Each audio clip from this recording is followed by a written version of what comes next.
ಒಂದೇ ಜಾತಿ ಒಂದೇ ಮತ ಒಂದೇ ದೇವರು ತತ್ವ ಸಿದ್ಧಾಂತನ ಮಾತ ಭಾರತ ದೇಶಕ್ಕೂ ಪರಮ ಪೂಜ್ಯ ಬ್ರಹ್ಮಶ್ರೀನಾರಾಯಣ ಗುರುವರೇರು 150ನೇ ವರ್ಷದ ಪಿರಾಗ ಇಂಚ ಹೋರಾಟ ಮಂತದ ಈ ಪುಣ್ಯಕ್ಷೇತ್ರ ಮಾತ ಪ್ರತಿಷ್ಠಾಪನೆ ಮಂತದ್ದು ಪರಮ ಪೂಜ್ಯ ಬ್ರಹ್ಮಶ್ರೀನಾರಾಯಣ ಗುರು ಸ್ವಾಮಿ ದೇವರ ವಿದ್ಯೆ ಸಾನ್ನಿಧ್ಯದ ಈ ಪುಣ್ಯಕ್ಷೇತ್ರ ಪ್ರತಿಷ್ಠಾಪನೆ ಮಂತದ ಉತ್ತರ ಮಾತ ಪರಮಾತ್ಮನೆ ಹೊರತುಗಳು ಫಲಪ್ರಾಪ್ತಿಗೊಳಿಸಿದ ವಿಚಿತ್ರ ಪುಣ್ಯಕ್ಷೇತ್ರಗಳು ಭವಿಷ್ಯದ ಜೀವನದ ಪುಣ್ಯಕ್ಷೇತ್ರದ ದಿವ್ಯ ಸಾನ್ನಿಧ್ಯದ ಮಾಟ ಭಾರತೀಯ ರಾಷ್ಟ್ರೀಯ ಕಾಂಗ್ರೆಸ್ ಪಕ್ಷ ಉತ್ತಮ ರೀತಿಯ ಮಂಗಳೂರು ಅಭ್ಯರ್ಥಿ ಮಾಟ ನೇಮಕ ಮಂಕುದು ಐನು ಚುನಾವಣೆಗಳು ಎದುರಿಸಂಚಿತನ ಶಕ್ತಿಲ್ಲ ಬಂದಿಲ್ಲ ರಾಷ್ಟ್ರ ದಕ್ಷಿಣ ಕನ್ನಡ ಜಿಲ್ಲಾ ಕಾಂಗ್ರೆಸ್ ಪಕ್ಷಕ್ಕೆ ಅನುಗ್ರಹ ಮಂತು ಕೊಟ್ಟು ಆಯ್ತು ಅತಿಶಯವಾದ ಪುಣ್ಯದ ಫಲನು ಪರಮಾತ್ಮನಿಕ ಪಾಲಕ ಅನುಗ್ರಹ ಮಂತು ಕೊರಡು ಪಡೆದು ಕಾಯ ವಾಚ ಮನಸ ಮುಖೇನ ಶ್ರೀ ನಾರಾಯಣ ಗುರು ಸ್ವಾಮಿ ದೇವರನ್ನ ದಿವ್ಯ ಸಾನ್ನಿಧ್ಯ ಬರ್ತದೆ ಇದಕ್ಕೆ ಶುಭ ಮುಹೂರ್ತೋಡು ಶುಭ ಗಳಿಗೆಡು ದಾದ ಉದ್ದೇಶವನ್ನು ಒಂದು ಆ ಗುರುಗಳ ಪ್ರಾರ್ಥನೆ ಮತ್ತೊಂದುಲ್ಲರ ಐದು ಮಾತ ಕೆಟ್ಟ ರೀತಿಯಲ್ಲಿ ಮುನ್ನಡೆಸುವ ಒಂದು ವಿಚಿತ್ರ ಲೋಕಸಭಾ ಅಭ್ಯರ್ಥಿನ ಪ್ರಮಾಣ ವಚನ ಆ ಗುರುಕುಲನ ಪಾದರ್ಶನದ ಮಾತದೀದು ಪ್ರಾರ್ಥನೆ ಮಂತುಕೊಳ್ಳುವ ಚಿತ್ರ ಸಮಯ ಸಂದರ್ಭಗಳು ಆ ಪಕ್ಷಡು ಏಕತೆನ ಉಂಟು ಮಂತದ್ದು ಒಂದು ಉತ್ತಮ ರೀತಿಯ ಅಭ್ಯರ್ಥಿನ ಮಾತ ಆಯ್ಕೆ ಮಂತ್ರಿಗಳ ಚಿತ್ರ ಯೋಗಗಳ ಭಾಗ್ಯ ಪೂಜ್ಯ ಗುರುಕುಲ ಅನುಗ್ರಹ ಮಂತುಕೊಳ್ಳುವ ನಮ್ಮ ಮಾತೆರಡ ಗುರುದೇವರ ಪ್ರಾರ್ಥನೆ ಮಂತ್ರು ನಮ್ಮ ಗುರು ವಿಷ್ಣು ಗುರುದೇವೋ ಮಹೇಶ್ವರ ಗುರು ಸಾಕ್ಷಾತ್ ಪರಬ್ರಹ್ಮ ತಸ್ಮೈ ಶ್ರೀ ಗುರುವೇ ನಮಃ ಮೂರ್ತಿಮತೆ ಶ್ರುತಾನಾಂ ಶುದ್ಧೇ ತವೇ ನಮೋ ಭಗವತೆ ನಿತ್ಯಶುದ್ಧ ಪರಮಾತ್ಮನೇ ನಾರಾಯಣ ವಿಗ್ರಹಾಯ ತಸ್ಮೈ ಶ್ರೀ ಗುರುವೇ ನಮಃ ಮಹನೀಯ ಚರಿತಾಯ ಮಮತಾರಹಿತಾತ್ಮನೇ ನಾರಾಯಣ ವಿಗ್ರಹಾಯ ತಸ್ಮೈ ಶ್ರೀ ಗುರುವೇ ನಮಃ ಓಂ ಶಾಂತಿ ಶಾಂತಿ ಶಾಂತಿ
ಕ್ಷೇತ್ರದಲ್ಲಿ ಗುರು ಹಿರಿಯರ ಹೆಸರನ್ನು ಹೇಳಿಕೊಂಡು ಭವಿಷ್ಯತ್ತಿನ ರಾಜಕೀಯ ರಂಗವನ್ನು ಪ್ರವೇಶ ಮಾಡಿಕೊಂಡು ಜನಪ್ರತಿನಿಧಿಯಾಗಿ ಆಯ್ಕೆಯಾಗುವಂತಹ ಶಕ್ತಿಯನ್ನು ಹೊಂದಿರುವ ಪರಮಾತ್ಮ ಕಾರ್ಯನಿರ್ವಹಿಸಿ ಪುಣ್ಯಕ್ಷೇತ್ರಕ್ಕೆ ಬಂದು ಆ ನಾಮಪತ್ರ ಸಲ್ಲಿಸುವಂತಹ ವಯವೇ ಜ್ಞಾನದ ಆರಂಭ ಎಂಬ ಜೀವಾಗ್ರಹ ವಿಶೇಷ ಸೇವೆಯನ್ನು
ನಾಮಪತ್ರ ಸಲ್ಲಿಕೆಗೆ ಈಗಾಗಲೇ ಕರ್ನಾಟಕ ಪದ್ಮರಾಜ್ ಆರ್ ಪೂಜಾರಿ ಅವರು ಕೂಡ ನಮ್ಮ ಜೊತೆ ಉಪಸ್ಥಿತರಿದ್ದಾರೆ. ಹಾಗೆ ದಕ್ಷಿಣ ಕನ್ನಡ ಜಿಲ್ಲೆಯ ಚುನಾವಣಾ ಉಸ್ತುವಾರಿಯನ್ನು ವಹಿಸಿಕೊಂಡಿರುವಂತಹ ನಮ್ಮೆಲ್ಲರ ನೆಚ್ಚಿನ ನಾಯಕರಂತಹ ನಮ್ಮೆಲ್ಲರ ಆತ್ಮೀಯರಾದಂತಹ ಹರೀಶ್ ಕುಮಾರ್ ಅವರು ಕೂಡ ನಮ್ಮ ಜೊತೆ ಉಪಸ್ಥಿತರಿದ್ದಾರೆ.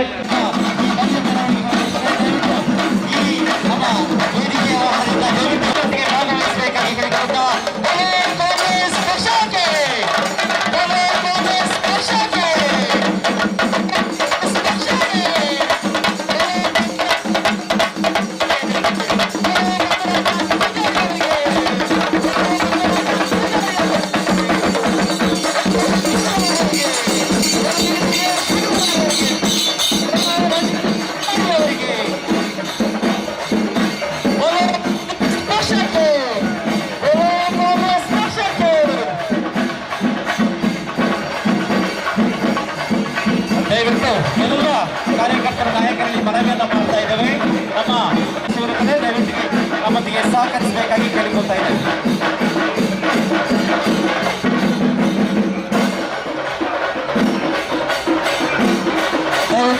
ಎಲ್ಲ ನಮ್ಮ ನಾಯಕರು ಮಾಡ್ತಾ ಇದ್ದೇವೆ. ದಯವಿಟ್ಟು ವಾಹನವನ್ನು ಮುಂದೆ ಬರಲಿಕ್ಕೆ ನೀವು ಅವಕಾಶ ಮಾಡಿಕೊಡ್ಬೇಕು.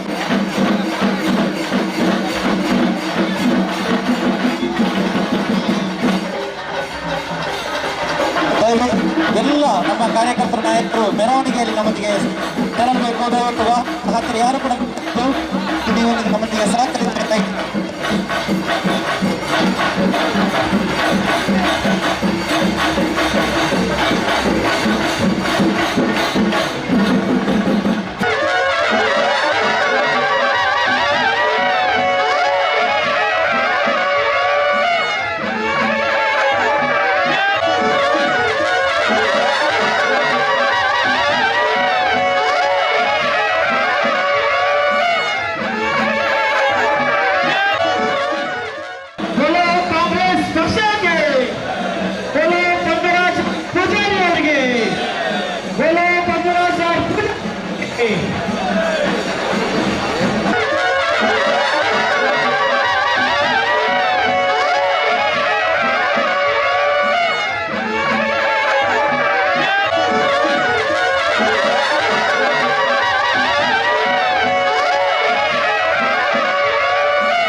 Thank you.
ಮಾಜಿ ವಿತ್ತ ಸಚಿವರಾದಂತಹ ಜನಾರ್ದನ್ ಪೂಜಾರಿ ಅವರ ಶಿಷ್ಯ ಶ್ರೀಯುತ ಪದ್ಮರಾಜ್ ಆರ್ ಪೂಜಾರಿ, ಕಾಂಗ್ರೆಸ್ ಪಕ್ಷದ ನೆಚ್ಚಿನ ಅಭ್ಯರ್ಥಿ ಪದ್ಮರಾಜ್ ಆರ್ ಪೂಜಾರಿ ಅವರಿಗೆ ಬೋಲೋ ಕಾಂಗ್ರೆಸ್ ಪಕ್ಷಕ್ಕೆ, ಬೋಲೋ ಕಾಂಗ್ರೆಸ್ ಪಕ್ಷಕ್ಕೆ, ಬೋಲೋ ಕಾಂಗ್ರೆಸ್ ಪಕ್ಷಕ್ಕೆ, ಬೋಲೋ ಪದ್ಮರಾಜ್ ಆರ್ ಪೂಜಾರಿ ಅವರಿಗೆ, ಬೋಲೋ ಪದ್ಮರಾಜ್ ಆರ್ ಪೂಜಾರಿ ಅವರಿಗೆ, ಬೋಲೋ ಪದ್ಮರಾಜ್ ಆರ್ ಪೂಜಾರಿ ಅವರಿಗೆ. ನಿಮ್ಮ ಮತ ನಮ್ಮ ಮತ ಕಾಂಗ್ರೆಸ್, ಕಾಂಗ್ರೆಸ್, ಕಾಂಗ್ರೆಸ್, ಕಾಂಗ್ರೆಸ್, ಕಾಂಗ್ರೆಸ್, ಕಾಂಗ್ರೆಸ್, ಕಾಂಗ್ರೆಸ್, ಕಾಂಗ್ರೆಸ್, ಜೈ ಜೈ ಕಾಂಗ್ರೆಸ್, ಜೈ ಜೈ ಕಾಂಗ್ರೆಸ್, ಕಾಂಗ್ರೆಸ್. ಆತ್ಮೀಯರೇ, ಇದೇ 26ರಂದು ಜರುಗುತ್ತಿರುವಂತಹ ಲೋಕಸಭಾ ಚುನಾವಣೆಯಲ್ಲಿ ಕಾಂಗ್ರೆಸ್ ಪಕ್ಷದ ಜೈ ಜೈ ಕಾಂಗ್ರೆಸ್ ಜಿಲ್ಲೆಯ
ನಾಮಪತ್ರ ಸಲ್ಲಿಸಲಿಕ್ಕೆ ನಾಗರಿಕರಿಗೆ ಹೋಗ್ತೇವೆ. ನಿಮ್ಮೆಲ್ಲರ ಸಹಕಾರ ಇನ್ನು ಉಳಿದ ದಿವಸದಲ್ಲಿ ಹೀಗೆ ಇದ್ದು ನನ್ನ ಮೇಲೆ ನಿಮ್ಮ ಸದಾ ಆಶೀರ್ವಾದ ಇರಲಿ. ಮುಂದಿನ 60 ತಿಂಗಳು ನಾನು ನಿಷ್ಠೆಯನ್ನು ಬಿಟ್ಟು ನಿಮ್ಮನ್ನು ಒಳ್ಳೆಯ ರೀತಿಯಿಂದ ನನ್ನ ಮೇಲೆ ಇಟ್ಟುಕೊಂಡ ಪ್ರೀತಿ ನಿಷ್ಪತ್ತ ನಂಬಿಕೆಯನ್ನು ಇಡುವಂತೆ ಕೆಲಸ ಮಾಡಬೇಕು ಅಂತ ನನ್ನ ಮಾತುಗಳನ್ನು ಮುಗಿಸಿದ್ದೇನೆ. ಭಾರತ್ ಮಾತಾ ಕಿ, ಕಾಂಗ್ರೆಸ್ ಪಕ್ಷ ಕಿ, ಕಾಂಗ್ರೆಸ್ ಪಕ್ಷ ಕಿ, ಕಾಂಗ್ರೆಸ್ ಪಕ್ಷ ಕಿ.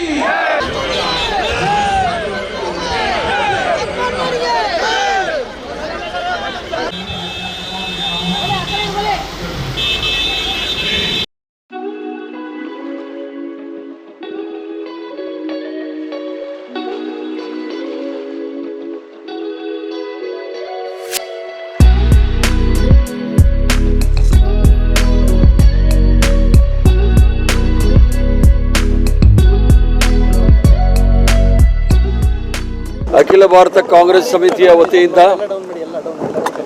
ದಕ್ಷಿಣ ಕನ್ನಡ ಲೋಕಸಭಾ ಕ್ಷೇತ್ರಕ್ಕೆ ಕಾಂಗ್ರೆಸ್ ಪಕ್ಷದ ಅಭ್ಯರ್ಥಿಯಾಗಿ ಪದ್ಮರಾಜ್ರವರು ನಾಮಪತ್ರವನ್ನು ಸಲ್ಲಿಕೆ ಮಾಡಿದ್ದಾರೆ.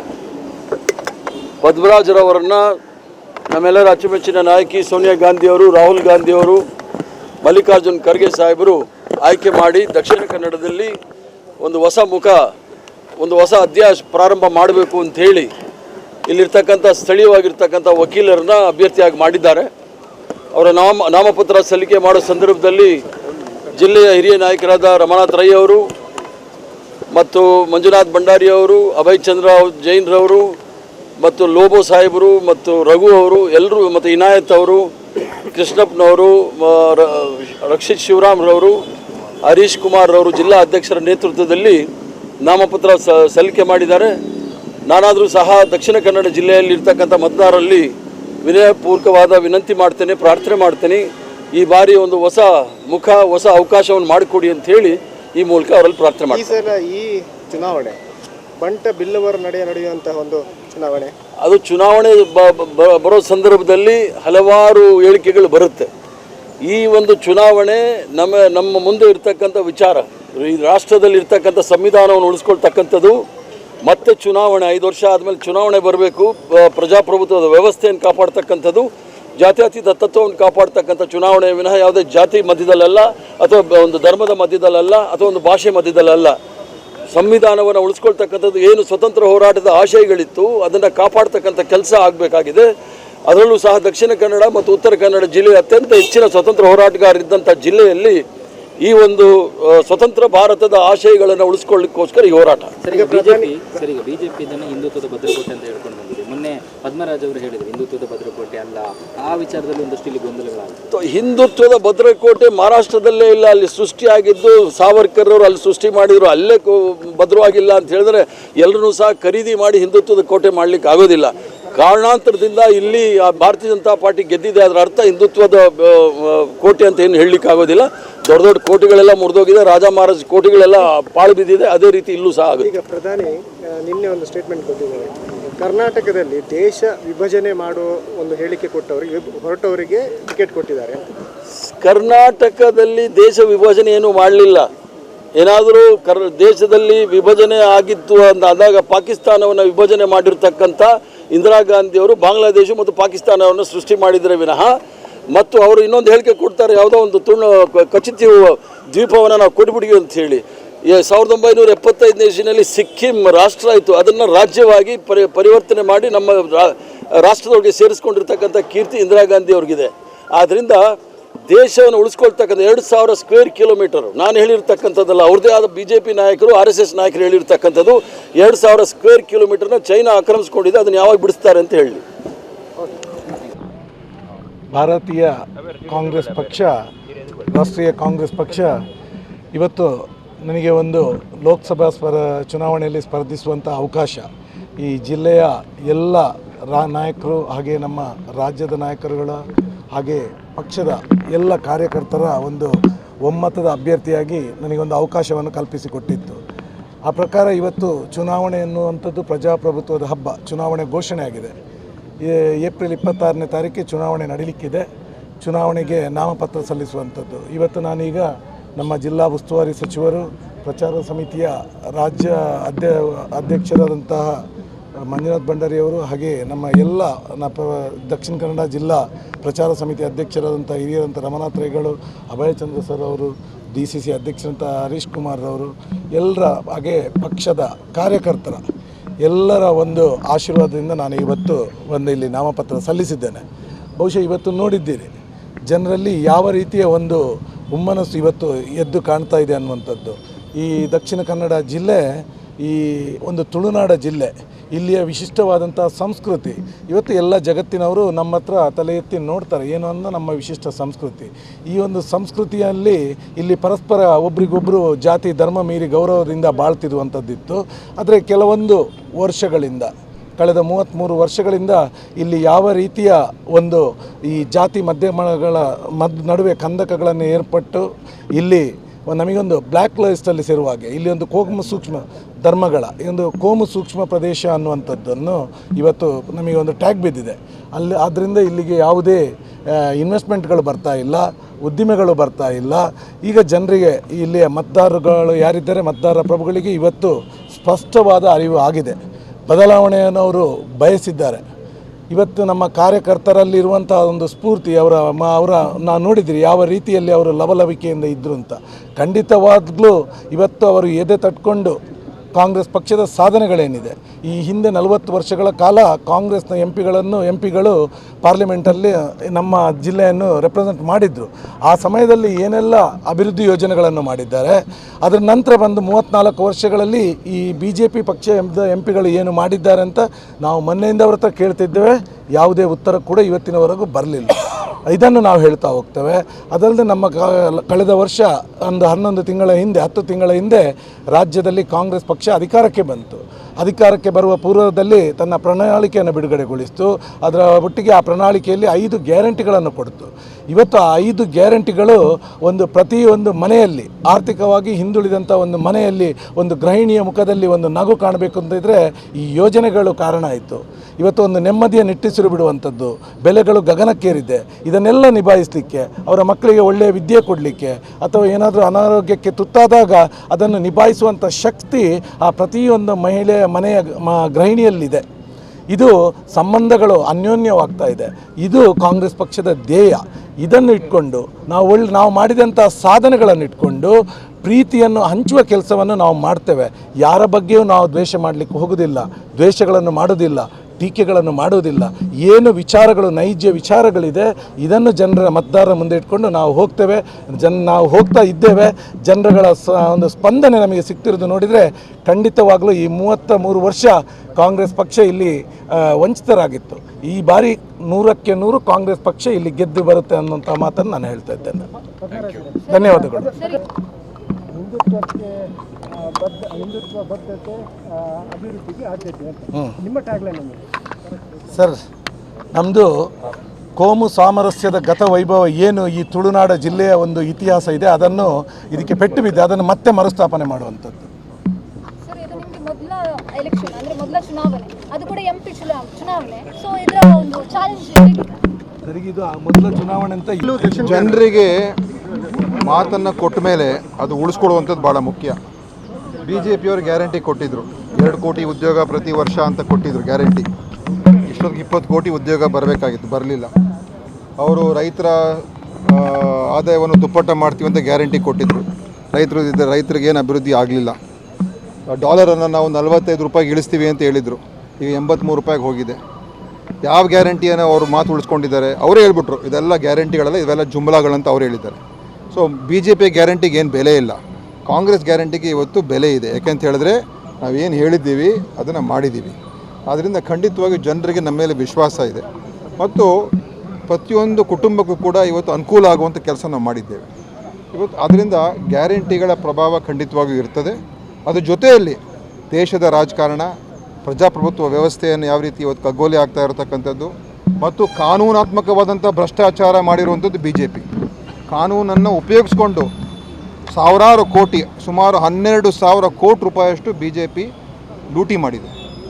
ED, IT, CBI ಎಲ್ಲ ಉಪಯೋಗಿಸ್ಕೊಂಡು ಜನರನ್ನು ಹೆದರಿಸಿ ಬೆದರಿಸಿ ಅವರಿಗೆ ನೀವು ನಮಗೆ ದುಡ್ಡು ಕೊಡದೆ ಹೋದರೆ ನಿಮ್ಮನ್ನು ಮುಗಿಸ್ತೀವಿ ಅಂತೇಳಿ ಕೇಸ್ ಹಾಕೊಳ್ಳೋದು, ಕೇಸ್ ಹಾಕ್ಸೋದು, ದುಡ್ಡು ತೊಗೊಳ್ಳೋದು, ಕೇಸ್ ಮುಚ್ಚೋದು, ಈ ಥರದ ಪ್ರಕರಣ ನಗ್ನವಾಗಿದೆ.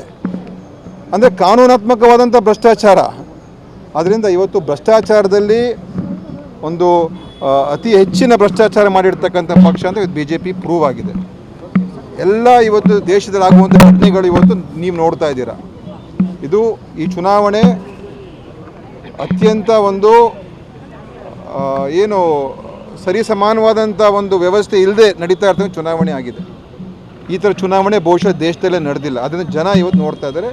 ಒಂದು ಗ್ಯಾರಂಟಿಯನ್ನು ಕೈ ಹಿಡಿತದೆ, ನಮ್ಮ ಸಿದ್ದರಾಮಯ್ಯ ಸರ್ಕಾರ ಕೊಟ್ಟಿರ್ತಕ್ಕಂಥ ಮತ್ತು ಮಾಡ್ತಾ ಇರುವಂಥ ಕೆಲಸನ ನಮ್ಮ ಕೈ ಹಿಡಿತದೆ ಮತ್ತು BJPಯವರು ಮಾಡಿರುವಂಥ ಮೋಸ, ಕರ್ನಾಟಕಕ್ಕೆ ಮೋಸ ಮಾಡಿದ್ದಾರೆ. ನೆನ್ನೆ ಅಮಿತ್ ಶಾನು ಕೂಡ ಬಂದು ಕರ್ನಾಟಕಕ್ಕೆ ಸುಳ್ಳು ಹೇಳಿ ಹೋಗಿದ್ದಾರೆ. ಈ ಸುಳ್ಳಿನ ಒಂದು ಸುಳ್ಳನ್ನು ಬಯಲು ಮಾಡುವಂಥ ಕೆಲಸ ಇವತ್ತು ಈ ಚುನಾವಣೆಯಲ್ಲಿ ಆಗುತ್ತೆ ಅಂತ ನನಗೆ ವಿಶ್ವಾಸ ಇದೆ. ಈಗ ಅಮಿತ್ ಶಾ ನಿನ್ನೆ ಹೇಳಿದ್ದು ಏನಂತ ಹೇಳಿದ್ರೆ, ಕರ್ನಾಟಕದಲ್ಲಿ ಕಾಂಗ್ರೆಸ್ ಭಯೋತ್ಪಾದಕರಿಗೆ ಹೆಚ್ಚು ಸಪೋರ್ಟ್ ಮಾಡ್ತಾ ಇದೆ, ಅವರಿಗೆ ಬೆಂಬಲ ಕೊಡುತ್ತೆ. ನೋಡಿ, ಇವೆಲ್ಲ ಬರೀ ಇದೇ ಅವರು ಮಾಡಿ ಇವತ್ತು ಮಣಿಪುರಲ್ಲಾದಂಥದ್ದು ಘಟನೆಗಳು ಹೇಗಾಗಿದೆ, ಕಾಶ್ಮೀರಲ್ಲಿ ಇವತ್ತು ಕೂಡ ಭಯೋತ್ಪಾದನೆ ನಡೀತಾ ಇದೆ, ಛತ್ತೀಸ್ಗಢಲ್ಲಿ ನೆನ್ನೆ ನಕ್ಸಲೈಟ್ಗಳನ್ನು ಎಷ್ಟೋ ಜನ ಕೊಂದಾಕಿದ್ದಾರೆ. ಯಾವುದೋ ಒಂದು ಚಿಕ್ಕಪೇಟೆಯಲ್ಲಿ ಆಗುವಂಥ ಸಣ್ಣ ಪ್ರಕರಣ ತೊಗೊಳ್ತಾರೆ, ದೊಡ್ಡದು ಮಾಡ್ತಾರೆ. ಭಯೋತ್ಪಾದನೆಗೆ ಯಾರು ಸಪೋರ್ಟ್ ಮಾಡ್ತಾರೆ ಹೇಳಿ? ಯಾರು ಸಪೋರ್ಟ್ ಮಾಡೋಕ್ಕೆ ಸಾಧ್ಯ ಇಲ್ಲ. ಭಯೋತ್ಪಾದನೆ ವಿರುದ್ಧ ಯಾವುದೇ ಸರ್ಕಾರ ಇರಲಿ ಅದು ಸಪೋರ್ಟ್ ಮಾಡ್ತಕ್ಕಂಥ ಪ್ರಶ್ನೆ ಬರೋದೇ ಇಲ್ಲ. ನಾವು ಕೂಡ ನಾವು ಭಯೋತ್ಪಾದನೆಗೆ ಈ ದೇಶದಲ್ಲಿ ಯಾವುದಾದ್ರೂ ಕೂಡ ಪಕ್ಷ ತ್ಯಾಗ ಮಾಡಿದಂದರೆ, ಬಲಿದಾನ ಕೊಟ್ಟಿದ್ದರೆ ನಮ್ಮ ಕಾಂಗ್ರೆಸ್ ಅವರು.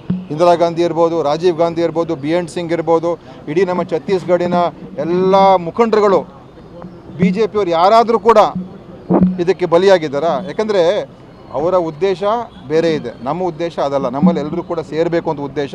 ಸೊ ಅಮಿತ್ ಶಾ ಅವರು ಹೇಳಿಕೆಗಳು ನೆನ್ನೆ ಎಷ್ಟು ಸುಳ್ಳು ಹೇಳಿದ್ದಾರೆ ಗೊತ್ತಾ? ಅಮಿತ್ ಶಾ ಅವರು ಬರಗಾಲಕ್ಕೆ ನಾವು ಯಾಕೆ ದುಡ್ಡು ಕೊಟ್ಟಿಲ್ಲ ಅಂತ ಹೇಳಿದ್ರೆ ನಾವು ಹೋಗಿ ಅವ್ರಿಗೆ ಸರಿಯಾಗಿ ಮಾಹಿತಿ ಕೊಟ್ಟಿಲ್ಲ ಅಂತೆ. ಇದಕ್ಕಿಂತ ಅಪ್ಪಟ ಸುಳ್ಳು ಯಾವುದೂ ಇಲ್ಲ. ಇದನ್ನು ಅಮಿತ್ ಶಾ ಅವ್ರಿಗೆ ಧೈರ್ಯ ಇದ್ದರೆ ನಾವು ಸುಪ್ರೀಂ ಕೋರ್ಟಲ್ಲಿ ಇವತ್ತು ನಾವು ಅದ್ರ ಬಗ್ಗೆ ನಾವು ಒಂದು ದಾವೆಯನ್ನು ಹಾಕಿದ್ದೀವಿ. ಅದು ಸುಪ್ರೀಂ ಕೋರ್ಟ್ ಮುಂದೆ ಹೋಗಿ ಹೇಳಿ ಇದನ್ನು ಅಮಿತ್ ಶಾ ಅವರು, ಅವಾಗ ನಾನು ಒಪ್ಕೊಳ್ತೀನಿ. ಈಗ ಪ್ರಧಾನಿ ನಿನ್ನೆ ಒಂದು ಸ್ಟೇಟ್ಮೆಂಟ್ ಅದನ್ನು ಚುನಾವಣಾ ಪ್ರಚಾರ ಭಾಷಣ ಮಾಡಬೇಕಾದ್ರೆ ಹೇಳಿದ್ದಾರೆ, ಕರ್ನಾಟಕದಲ್ಲಿ ಕಾಂಗ್ರೆಸ್ ಅವರು ದೇಶ ವಿಭಜನೆ. ನೋಡಿ, ಈ ಥರ ಒಳ್ಳು ಮಾತುಗಳನ್ನು ನಾನು ಹೇಳೋಕ್ಕೆ ಹೋಗೋಕ್ಕೆ ಈ ನೋಡಿ ಇದು ಒಬ್ಬ ಪ್ರಧಾನಮಂತ್ರಿ ಈ ಥರ ಮಾತಾಡ್ತಾರೆ ಅಂತ ಹೇಳಿದ್ರೆ ನಾವು ಏನಂತ ಹೇಳಬೇಕು ಹೇಳಿ. ಅವ್ರಿಗೆ ಅಂದರೆ ಇಶ್ಯೂಸ್ ಇಲ್ಲ. ಈಗ ಅವ್ರು ಏನು ಮಾಡಿದ್ದಾರೆ ಅಂತ ಹೇಳ್ತಾ ಇಲ್ಲ. ಈಗ ಜನರಿಗೆ ಏನು ಸಹಾಯ ಮಾಡಿದ್ದಾರೆ ಅವ್ರು 10 ವರ್ಷದಲ್ಲಿ? ಜನರ ಮೇಲೆ ಪೆಟ್ರೋಲ್ ಟ್ಯಾಕ್ಸ್ ಜಾಸ್ತಿ ಮಾಡಿದ್ರು, ಡೀಸೆಲ್ ಟ್ಯಾಕ್ಸ್ ಜಾಸ್ತಿ ಮಾಡಿದ್ರು, ಗ್ಯಾಸ್ ಬೆಲೆ ಹೆಚ್ಚು ಮಾಡಿದ್ರು, ಆಮೇಲೆ ಎಲ್ಲ GST ಮುಖಾಂತರ ಎಲ್ಲ ಬೆಲೆಗಳು ಹೆಚ್ಚಾಗಿದೆ, ಬೆಲೆ ಏರಿಕೆ ಹೆಚ್ಚಾಗಿದೆ, ನಿರುದ್ಯೋಗ ಹೆಚ್ಚಾಗಿದೆ. ಸಾಮಾನ್ಯ ಜನರಿಗೆ ಏನು ಮಾಡಿದ್ದಾರೆ ಅದ್ರ ಬಗ್ಗೆ ಮಾತಿಲ್ಲ. ಬರೀ ನಾನು ವಿಶ್ವಗುರು, ನಾನು ವಿದೇಶದಲ್ಲಿ ಹೆಸರು ಮಾಡ್ಕೊಂಡಿದ್ದೀನಿ, ನಾನು ಕಾಶ್ಮೀರ ಏನೋ ಮಾಡಿದ್ದೀನಿ ಅಂತ ಅದೇ ಹೇಳ್ಕೊಂಡು ಹೋಗ್ತಾ ಇದ್ದಾರೆ ಹೊರತು ಜನರಿಗೆ ಏನು ಮಾಡಿದ್ದಾರೆ ಅಂತ ಇದುವರೆಗೂ ಸ್ಪಷ್ಟವಾಗಿ ಏನೂ ಹೇಳ್ತಾ ಇಲ್ಲ. ಮತ್ತು ಇನ್ನೂ ನಾನು ಹಲವಾರು ವಿಚಾರ ನಾಳೆ ಹೇಳ್ತೀನಿ. ಆದರೆ ಕರ್ನಾಟಕದಲ್ಲಿ ಇವತ್ತು ಬದಲಾವಣೆ ಗಾಳಿ ಬೀಸ್ತಾ ಇದೆ. ನನಗನ್ಸುತ್ತೆ ಈ ಸಲ ಯಾವ ರೀತಿಯಾದಂಥ ರಿಸಲ್ಟು ನಮಗೆ ಅಸೆಂಬ್ಲಿ ಎಲೆಕ್ಷನಲ್ಲಿ ಬಂತು ಅದಕ್ಕಿಂತ ಹೆಚ್ಚಿನ ರಿಸಲ್ಟು ಪಾರ್ಲಿಮೆಂಟಲ್ಲಿ ಬರ್ತದೆ. ಅದು ಇವತ್ತೊಂದು ದಿವಸ ಖಂಡಿತವಾಗಿಯೂ ನನಗೆ ಆ ವಿಶ್ವಾಸ ಇದೆ. Okay, thank you.